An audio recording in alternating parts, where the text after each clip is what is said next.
Isa ka ba sa mga drone beginner pilot at gusto pang matuto at ma-enhance pa yung skills nyo? So this video is perfect for you. So disclaimer lang po, no guys, hindi ako expert or pro. Etong sinishare ko is based on my own experience na pwedeng makatulong po sa inyo. Okay, so itong drone na gamit ko po is DJI Mini 4 Pro. Diretso tayo sa main purpose natin is to share with you, no, yung paano, 'di ba? Most likely lahat kayo marunong na magpalipad, 'di ba? Nakapag-practice na kayo. Lagi nga yun nga masasuggest ko, practicein niyo ng practicein ng pagpapalipad. Okay? Kasi mahirap pagka yung experience nakuha nyo on the spot. Baka sakaling masira yung drone or mapunta sa tubig. Ngayon, ang ituturo ko po sa inyo is papaano magpalipad dun sa kamay. Okay? Kasi kadalasan sa ground mahirap kasi pagka, kumbaga sa ground lang, most likely, lalo na kung mapapansin niyo yung parts ng mga drone, no? May mga open parts siya na pwedeng malagyan ng buhangin, 'di ba? Ng lupa. So yun ang iniiwasan natin. So ngayon, gusto ko kayong i-share sa inyo kung paano magpalipad sa kamay.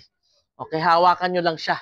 Okay? So yun yung gagawin natin ngayon. Kaya nalagay ko na yung analog niya, guys. Now, paano siya i-open? Open siya one press, then long press.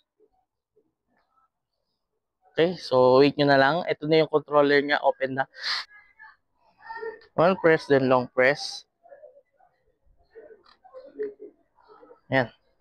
So guys, once open na po yung device natin, no, number one na priority natin gagawin, no, always na pag magpapalipad po kayo, is ika-calibrate po natin. Anong purpose ng calibrate? Para po mas smooth yung lipad niya dun sa area. Okay, so paano siya ika-calibrate? Papakita ko na rin dito sa inyo. Lagi yun, kahit saang area, no? Calibrate nyo po muna. So papakita ko po sa inyo. Ito, dito sa controller. So yan, once open na po siya, punta lang kayo dito sa tatlong tuldok. Yan, calibrate, no? Tapos, hanapin natin yung calibrate. Ito, compass, normal, calibrate. Yan, to. Okay, paano i-calibrate? Press lang natin. Then, punta tayo dun sa drone. Ayan. So, ayan na. Then, start. Okay, pagka ini-start siya, meron naman siyang guide dun sa may remote. Ayan, paano siya gawin? Okay, so ikot daw siya. Ikot, ikot. Then, after nun, nakapatayo naman, ikot. Rotate, no? 360. Then, mag-notify siya na successful.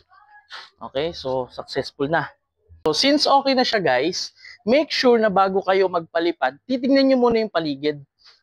Baka merong wire, may sasabitan, di ba? Make sure bago nyo siya paliparin.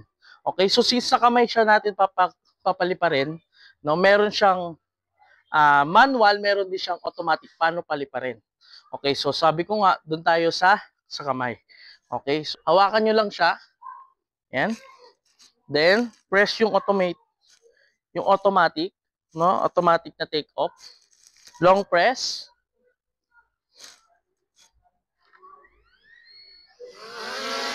Yan. Yan.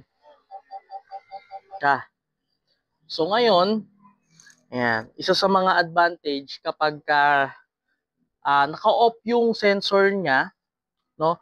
So pag naka-off yung sensor niya, yun nga, pagka may mga sasanggian siya, hindi niya ma-detect, dire-diretso siya. Okay? So ang purpose din nito is para mas mapalipad siya sa kamay, no? Kasi pag may mga something or may mga bagay na malapit sa kanya, iiwas lang siya, no? Yan. So aralin niyo rin, guys. Yan. So pag lumilipad na siya, ang ginagawa ko kapag lumilipad, binabalik ko yung brake. Yan, pipress niyo lang yung brake. Yan. Para pagka lumipad siya, hindi siya mabubunggo. 'Di ba? Kasi may sensor siya. Ayan, katulad niyan. Okay? So guys, eto na. Papaliparin natin siya. Hawak-hawak lang yung drone. Okay? So tapos na natin siya makalibrate. So always remember kapag papaliparin siya, titingin muna kayo. No, i-search niyo muna yung lugar o yung pagliliparan niya kasi baka may tamaan, no? Merong kung ano man, may sabitan siya. So, dun tayo sa safety first. Okay, so since okay naman dito, paliparin natin. Okay. So, yon. Ayan. Tapos huwag nyo muna paliparin kasi nag-update siya ng home point. Ayan, para alam niya kung saan siya bababa. Gusto mo na siyang paliparin sa kamay, no? Paliparin. Huwag mo kakalimutan na i-off yung brake. Off mo yung brake. Yan. Ilad mo na siya sa kamay mo. Okay?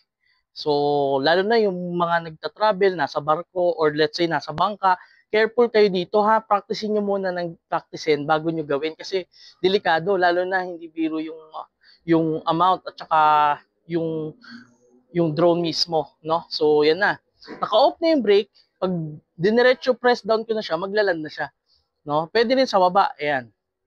Yan, pwede rin diyan. Pero kasi, syempre, iniwasan natin yung mga alikabok, 'di ba? Kung as much as possible, ma-practice siya sa kamay.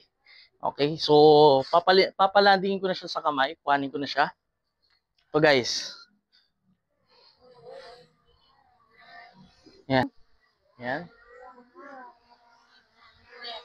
Yan. Okay? So, ganun lang siya, guys. Okay? I hope may na-share at may natutunan po kayo. So, follow this page para po sa mga basic drone tutorial. So, ingat kayo, guys.